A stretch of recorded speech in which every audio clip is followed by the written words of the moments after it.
Beri nama pedang ini Naga Puspa. Selamatkan dia. Jangan sampai jatuh ke tangan pendekar berwatak jahat.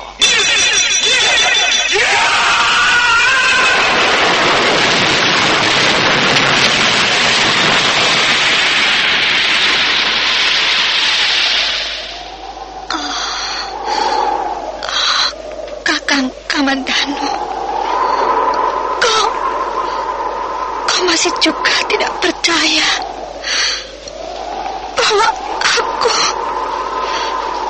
aku mencintaimu. Meisin, maafkan aku, Meisin. Meisin. Meisin!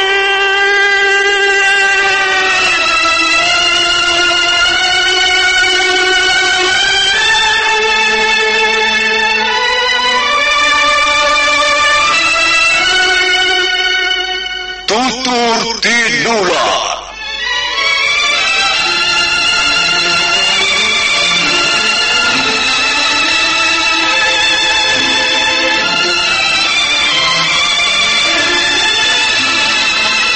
Sebuah sandiwara radio serial, produksi Sanggar Cerita dan Teater Sanggar Prativi. Sebuah kisah dengan latar belakang sejarah runtuhnya Singasari dan berdirinya Kerajaan Majapahit.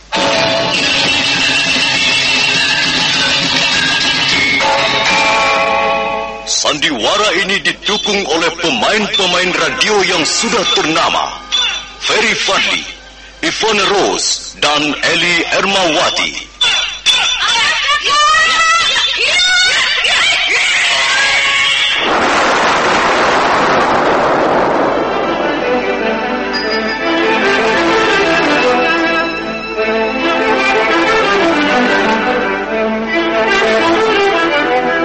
Naskah ditulis dan diolah oleh S. Tijab, hiasan musik dan sutradara C. Ispriyonoka.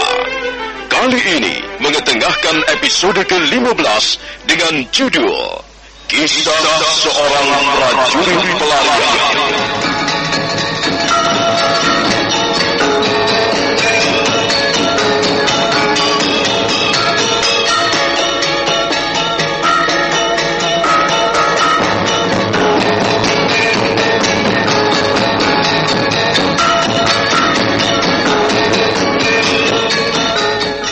Seri ke-424 ini didukung oleh para pemain Margaret sebagai Dewi Sambi, Heri Stiono sebagai Sang Rama Wijaya, Ferry Fadli sebagai Arya Kamandanu, Idris Apandi sebagai Ramapati, dan Asdi Suhastra pembawa cerita. Selamat menikmati. Nanti aku harus bisa membalas dendam. Aku harus bisa membunuh orang yang bernama Arya Kamandanu dan Sakawuni. Aku bersumpah, Kakang, suatu saat nanti, kalau kesempatan itu datang, aku akan membunuh mereka untukmu. Tapi aku tidak boleh berlaku sembrono. Aku tidak mungkin melawan mereka secara terang-terangan. Aku tidak mungkin melawan mereka seorang diri. Aku harus menemukan sebuah cara yang jitu untuk membalas dendam. Kakang, kasihan sekali nasibmu. Mengapa kau begitu cepat pergi meninggalkan aku? Mengapa kau tidak sabar menunggu kelahiran si Jabang bayi?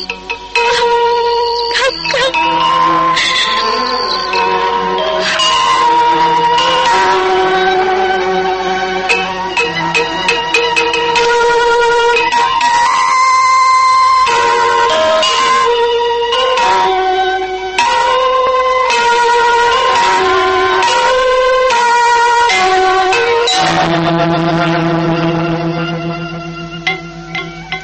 Setelah puas menangisi jenazah Empu Bajil, Dewi Sambi kembali bangkit.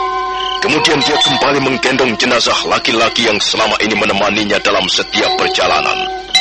Wanita pendekar itu berjalan terseok-seok semakin jauh meninggalkan kaki Bukit Pendem.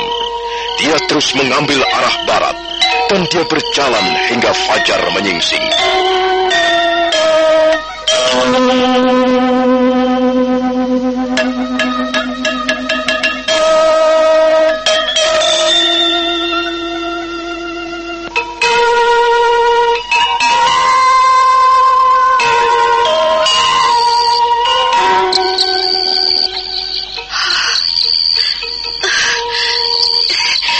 Istirahat dulu, Kakang.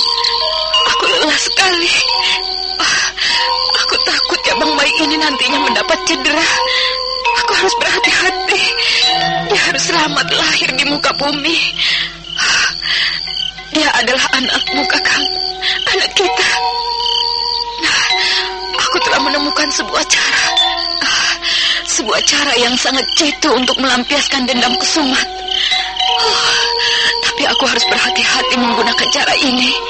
Aku tidak boleh berlaku sembrono, karena hal itu bisa mendatangkan malapetaka besar. Yang penting, sekarang ini aku harus menunggu kelahiran Jabang bayi. Dan setelah itu, aku baru akan melaksanakan niatku. Untuk melaksanakan niatku, maka tubuhmu tidak boleh terlalu cepat membusuk. Tubuhmu harus senantiasa segar. Karena itu, aku akan membawamu ke suatu tempat, Kakang Bajil. Aku akan membawamu ke puncak Bukit Sahasrasrabahu. Bukit Seribu Sinar. Kesanalah Dewi Sambi sekarang menuju.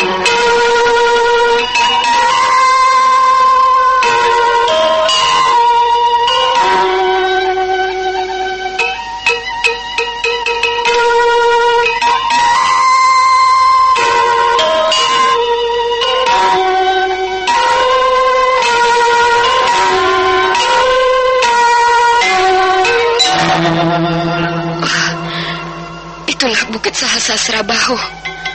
Aku akan meletakkan tubuh Kakang Bajil di atas puncak Bukit Sahasrasrabahu. Konon kabarnya di atas sana tumbuh pohon ajaib yang bernama Sahasrasamasa. Menurut cerita orang-orang, pohon Sahasramasa tidak banyak lagi jumlahnya. Tapi di atas puncak Bukit Sahasrasrabahu, orang bisa menemukan dengan mudah pohon tersebut. Kukira aku sangat membutuhkan pohon itu.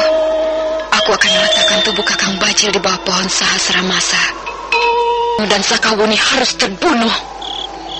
Dan ketika malam mulai datang, maka kaki Dewi Sambi menapak di atas puncak Bukit Sahasrasrabahu. Dia menengok ke kiri ke kanan, mencari di mana letaknya pohon Sahasrasramasa.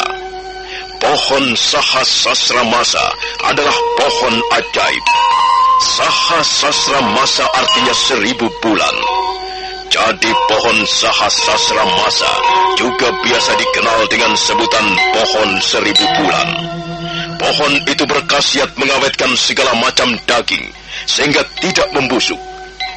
Setelah beberapa saat lamanya mencari, akhirnya Dewi Sambi menemukan pohon yang lekar itu membaringkan tubuh Empu Bajil di bawah pohon Sahasrasramasa.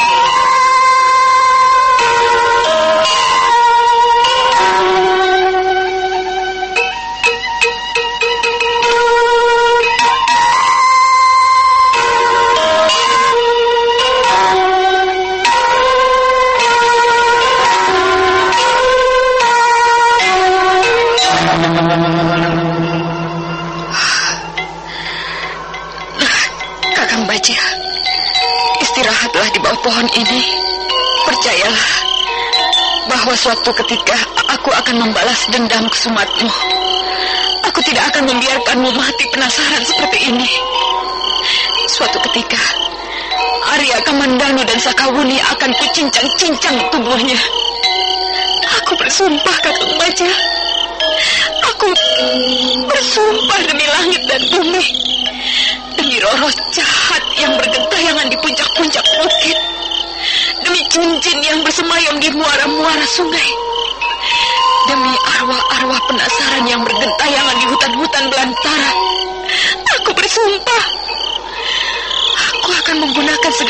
cara untuk membunuh Arya Kamandanu dan Sakawuni. Nah, Kakang Bajil, istirahatlah di bawah pohon ini. Suatu ketika nanti, setelah aku melahirkan si cabang bayi, aku akan kembali mengambilmu. Aku pergi dulu, Kakang Bajil. Aku harus menunggu beberapa bulan sebelum kembali ke tempat ini.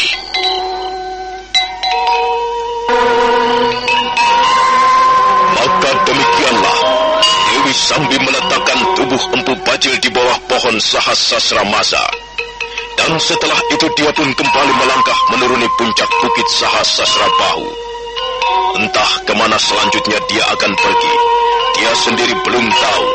Tapi yang jelas, hanya satu idam-idaman yang sekarang ini menghantui hati nuraninya. Idam-idaman yang dilandasi para api dendam. Maka tekad itu pun semakin bulat. Setelah melahirkan bayinya nanti, Dewi Sambi bermaksud mencapai apa yang diidam-idamkannya. Tidak lain dan tidak bukan, ialah membunuh Arya Kamandanu dan Sakawuni.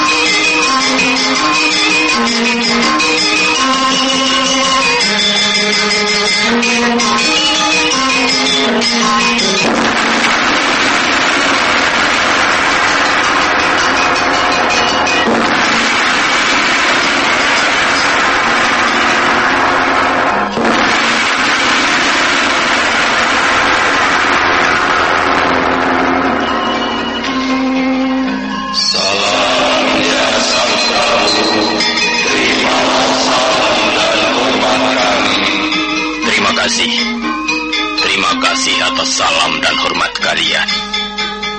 Sekarang, marilah kita mulai membahas segala sesuatu yang menyangkut kesejahteraan negeri kita.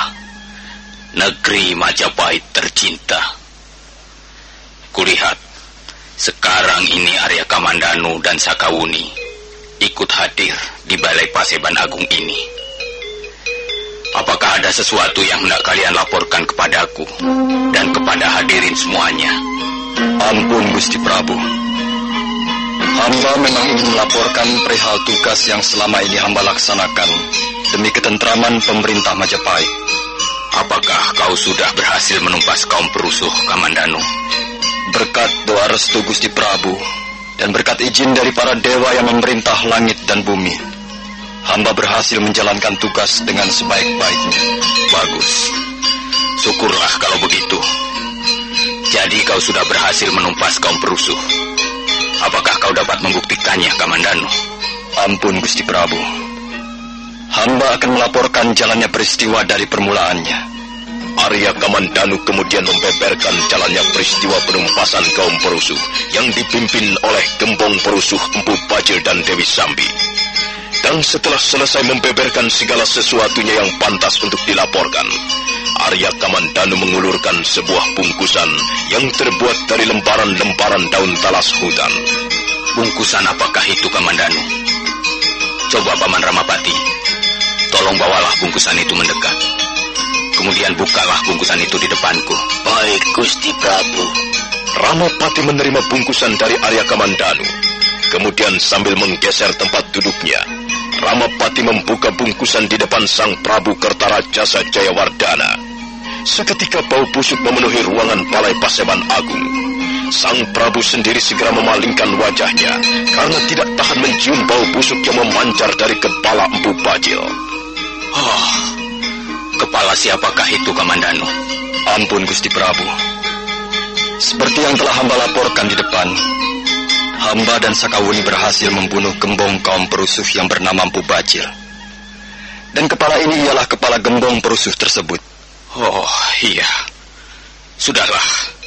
Kukira sudah cukup. Bawalah kembali bungkusan ini keluar dari Balai Paseban Agung ini. Dan pancangkanlah kepala gembong kaum perusuh itu di tengah alun-alun 7 hari 7 malam lamanya. Hal itu sebagai peringatan keras sebagai siapa saja yang ingin merongrong kewibawaan pemerintahan Majapahit. Dan setelah 7 hari 7 malam, kuburkanlah kepala gembong kaum perusuh itu sebagaimana mestinya. Laksanakan perintahku, Paman Ramapati. Baik, Gusti Prabu. Hamba akan segera laksanakan.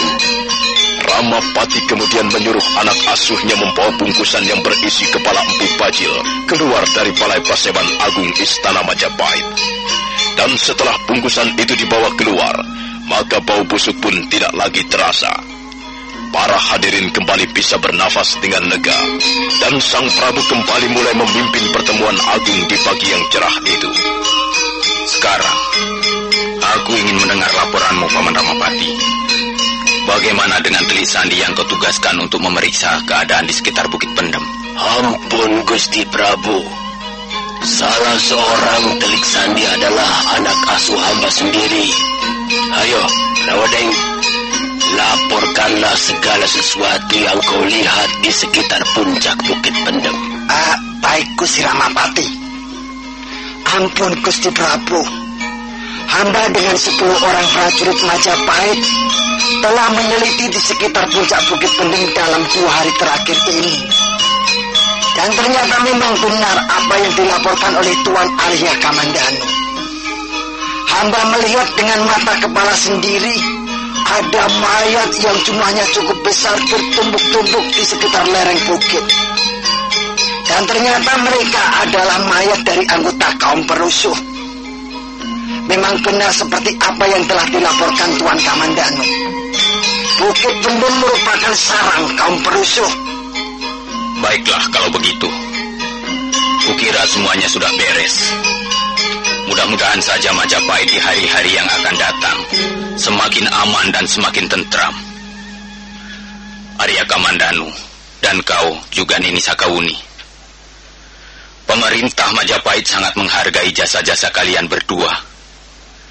Dan untuk jasa-jasa kalian yang sangat besar ini, pemerintah Majapahit akan memberikan penghargaan yang layak dan pantas. Aku atas nama pribadi, atas nama keluarga, ataupun atas nama pemerintah Majapahit akan memberikan hadiah khusus kepada kalian berdua. Apakah kalian bersedia menerimanya? Ampun, Gusti Prabu. Bukannya hamba menolak, tapi rasanya penghargaan itu terlalu berlebihan bagi hamba. Hamba adalah seorang prajurit Majapahit. Sudah sepantasnya hamba berjuang dan mengorbankan kepentingan pribadi hamba untuk membuat keluhuran nama Gusti Prabu dan nama negeri Majapahit. Ampun, Gusti Prabu. Sepertinya tidak perlu Gusti Prabu memberikan hadiah yang mahal-mahal kepada kami berdua. Itu sudah sepantasnya, Arya Kamandanu. Bagi seseorang yang berjasa, pantas memperoleh hadiah. Dan bagi mereka yang melakukan pelanggaran-pelanggaran, sudah sepantasnya memperoleh hukumannya. Itu sudah jamak. Mengapa kau harus menolak, Arya Kamandanu? Benar, Kamandanu. Apa yang baru saja diutarakan oleh Gusti Prabu adalah benar sekali. Tidak sepantasnya kau menolak. Terimalah saja hadiah yang akan diberikan oleh Gusti Prabu Kertarajasa Jayawardhana. Itu merupakan kebanggaan tersendiri, Kamandanu. Seperti apa yang telah saya katakan di muka Paman Ramapati. Bukannya saya menolak. Saya hanya merasa tidak pantas untuk menerimanya. Tapi ampun, Gusti Prabu. Kalau sekiranya Gusti Prabu berkenan, hamba ingin mengajukan satu permohonan saja. Mudah-mudahan saja Gusti Prabu mengabulkan permohonan hamba ini. Kau ingin mohon apa kepadaku, Kamandanu? Katakanlah. Ampun, Gusti Prabu. Hamba mohon agar Gusti Prabu sudi membebaskan Gajah Biru dari ruang tahanan.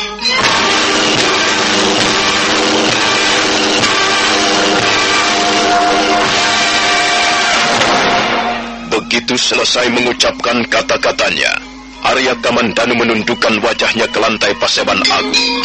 Demikian pula Sakawuni. Sementara Sang Prabu Kertarajasa Jayawardhana tidak memberikan jawaban. Para hadirin saling memandang, tetapi tidak seorang pun yang mengeluarkan kata-kata.